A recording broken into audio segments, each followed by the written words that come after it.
કલકત્તાની હોસ્પિટલમાં trainee doctor પર પાર્શ્વ બળાત્કાર ગુજાર્યા બાદ તેની કરાયેલી ઘાતકી હત્યાના દેશભરમાં ઘેરા પ્રત્યાઘાત પડ્યા છે। ત્યારે ગુજરાતમાં બીજા દિવસે પણ ડોક્ટરોએ હડતાલ પાડી હતી અને સુરતમાં નવી સિવિલ હોસ્પિટલથી ડોક્ટરોએ રેલી કાઢી કલેક્ટરાલય પહોંચી આવેદનપત્ર આપી ન્યાયની માંગ કરી હતી।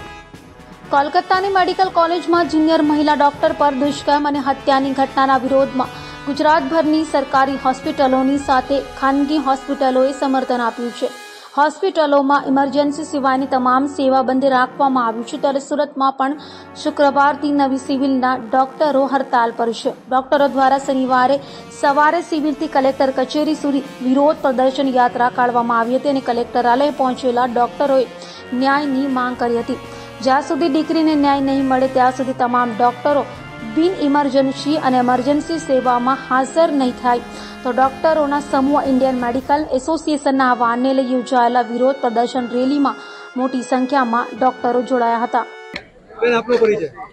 હું ડોક્ટર અશ્વિની શાહ, હું સુરત પીડિયાટ્રિક એસોસિએશનના સેક્રેટરી છું। અત્યારે આજે ઇન્ડિયન મેડિકલ એસોસિએશન દ્વારા કઈ રીતે રેલી કાઢવામાં આવી અને આનો ઉદ્દેશ્ય શું હતો? હા, તો આ જે કેસ આપણને બનાવ બન્યો છે જેને માટે આખો દેશ ઘણો દુઃખ અનુભવે છે। તો એઝ અ ફિમેલ તરીકે હું એમ કહીશ કે જ્યારે મહિલા તબીબ ડ્યુટી પર જાય છે ત્યારે એને માટે સૌથી ઇમ્પોર્ટન્ટ વસ્તુ છે એની સેફટી અને સિક્યોરિટી। અને જ્યારે આવો બનાવ બને છે એ ખૂબ જ શર્મજનક અને દર્દનાક વાત છે। તો આજની રેલીનો ઉદ્દેશ્ય મુખ્ય એ જ છે કે અમે સરકાર પાસે એવી માંગણી કરીએ કે જ્યારે ફિમેલ તબીબ આજે 50% કરતાં વધારે ફિમેલ ડૉક્ટર્સ ગવર્મેન્ટમાં સર્વિસ આપે છે અને 90% કરતાં વધારે નર્સિંગ મહિલાઓ પણ એમાં સેવા આપે છે। તો આ સમય દરમિયાન ગવર્મેન્ટની એ જવાબદારી બને છે કે અમને દરેકને ફિમેલ મહિલાને સેફટી અને સુરક્ષિત એટમોસ્ફિયર આપે। સાહેબ, આપનો પરિચય?